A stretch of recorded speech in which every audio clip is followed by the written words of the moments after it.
Hello friends, खूप सारं स्वागत आपल्या आणखी एका नवीन व्हिडिओमध्ये। मागच्या 2 दिवसामध्ये एक शॉर्ट आणि एक लॉंग व्हिडिओसुद्धा टाकला होता। प्रचंड प्रेम दिलं तुम्ही, खूप छान कमेंट्स आल्या। त्याच्यामुळे म्हटलं चला आता आपल्याला व्हिडिओ जे आहेत ते रेग्युलर करायला काहीच हरकत नाही। आणि बऱ्याच कमेंट्स आल्या की ताई तू रेग्युलर व्हिडिओ टाकत जा। काही तर मला रागेसुद्धा भरल्या, अगदी पर्सनललासुद्धा मला कमेंट्स आले आहेत, मेसेज आले आहेत, इन्स्टालासुद्धा DM करतायत। आणि इन्स्टाची जी लिंक आहे तर ती या डिस्क्रिप्शन बॉक्समध्ये मी दिलेली आहे। इन्स्टालासुद्धा फॉलो करा, तिथे मी रोजच्या रोज अपडेट्स असते शक्यतो। त्याच्यामुळे आता केकविषयी बोलूयात। केक जो आहे तो आहे रोज फालुदा। रोज फालुदा म्हणजे कोणता फ्लेवर हेही मी सांगणार आहे।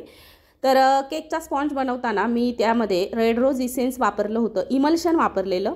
आणि त्यानंतर स्पॉन्ज बेक करून घेतला आहे। केक अर्धाच किलोचा आहे। अर्धा किलोचा केक बनवण्यासाठी 6 इंचाचं टीन। आता तुम्ही म्हणाल 6 इंचाचं टीन कसं घ्यायचं, तर साधारणतः आपला 5 लिटरच्या कुकरमधला जो डब्बा असतो तर तो 6 इंचा असतो, 6.5 इंच, त्याच्यापेक्षा अगदी छोटा किंवा तेवढाच। 6 इंचाचं टीन घ्यायचं आहे, त्यामध्ये 1 कप म्हणजे 200 ग्रॅम प्रीमिक्स घ्यायचं आहे, त्यामध्ये रेड रोज इमल्शन टाकायचं आणि कन्सिस्टन्सी व्यवस्थित ॲडजस्ट करून आपण बेस बनवून घ्यायचा आहे। बेस झाला, थंड झाला की मग आयसिंगला घ्यायचा आहे। 3 लेयर्स करू शकता, 2 लेयर्स करू शकता। 2 लेयर्स किंवा 3 लेयर्स केले की फिलिंगला आपण वापरलेलं आहे रेड रोजचं क्रश किंवा रोज फालुदाचं क्रशसुद्धा तुम्ही इथे यूज करू शकता। खूप छान टेस्टला लागतो हा केक। आता हा केक मी एकदम घाईत केला आहे, त्याच्यामुळे डिटेल सांगू शकले नाहीत। त्याचप्रमाणे बऱ्याच कमेंट्स आल्या की ताई तू कुल्फी फालुदा आणि रसमलाईचे डिटेल दाखव। तर लवकरच दाखवेन। आणि अगदी टेस्टी केक होण्यासाठी मी किती रुपयाचं आणि कोणतं क्रश वापरते किंवा कोणतं इसेन्स वापरते हे सुद्धा सांगणार आहे। आणि इसेन्सनी केकमध्ये कसा फरक पडतो हे सुद्धा सांगणार आहे मी। त्यामुळे स्टे ट्यून, खूप छान छान व्हिडिओज तुमच्यासाठी मी पुन्हा एकदा घेऊन येणार आहे।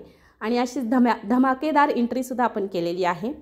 तर आता एका केकमधला थोडासा लॅव्हेंडर कलर माझ्याकडे शिल्लक होता पाइपिंग बॅगमध्ये आणि तो युटिलाइज करायचा आहे, म्हणून मग मी इथे या पद्धतीने खालून बॉर्डर तयार करून घेतली आणि वरच्या साईडने सुद्धा टाकला आहे।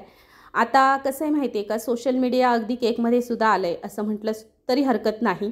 कंटिन्यू प्रत्येकाच्या हातात स्मार्टफोन आहे, लॅपटॉप आहे, अगदी प्रत्येकजण मोबाईलमध्ये बिझी आहे। म्हणूनच या केकची ऑर्डर मला आली आहे कदाचित।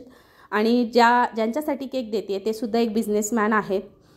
त्यांचंही कंटिन्यू सोशल मीडियावरतीच काम आहे, घरी बिझनेससुद्धा आहेत।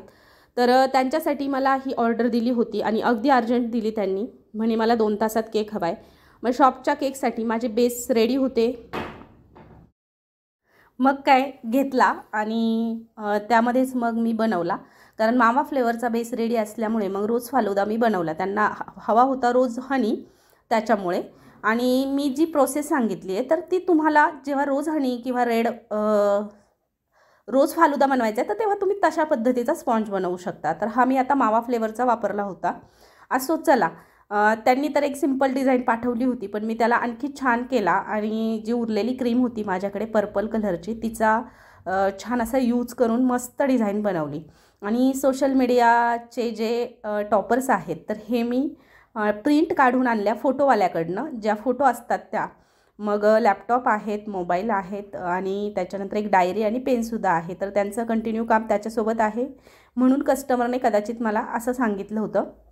मी हे टॉपर्स घाईघाईत आणले आणि अगदी 2च तासात त्यांना केक जो आहे तो रेडी करून दिला। आता याही पुढचं सांगते की त्यांनी मला सांगितलं 1 वाजता फोन आला, 3 वाजता केक हवा आहे आणि केक नेला त्यांनी संध्याकाळी 7-8 वाजता।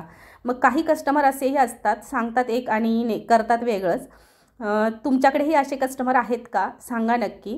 आणि हो, जर त्यांनी लगेच नसता न्यायचं बोलले तर आणखी मी थोडंसं याच्यामध्ये इम्प्रूव्ह करू शकले असते असं मला वाटतंय। पण तरीही केक काही वाईट झालेला नाही, त्यांनाही आवडला, तुम्हालाही आवडलाच असेल अशी आशा करते। आणि हे टॉपर्स आपण जो फोटोवाला आहे, फोटो काढतो त्याच्याकडनं बिंदास्त बनवून आणायचे, गुगलवरनं स्क्रीनशॉट्स घ्यायचे आणि क्रॉप करून घ्यायचे। असं कुठलेही टॉपर्स तुम्ही बनवू शकता। तर बघा या पद्धतीचा केक रेडी झाला आहे, कस्टमरलाही आवडला। तुम्हाला जर आवडला असेल तर हा लाईक करा, शेअर करा, सबस्क्राईब करा। भेटूयात अशाच एका छानशा नवीन व्हिडिओमध्ये। आणि हो, मागच्या व्हिडिओला जसं प्रेम दिलं तसं याही व्हिडिओला नक्की द्याल अशी आशा करते। आणि केक कसा वाटला हेही एकदा पुन्हा कमेंट करून सांगा। केकची प्राईस जी आहे ती मी 350 रुपये घेतलेली आहे. हाफ KGचे 300 आणि टॉपर्स जे आहेत तर त्याचे मी 50 रुपये एक्स्ट्रा घेतलेले आहेत आणि केक त्यांना बनवून दिलेला आहे. चला बाय.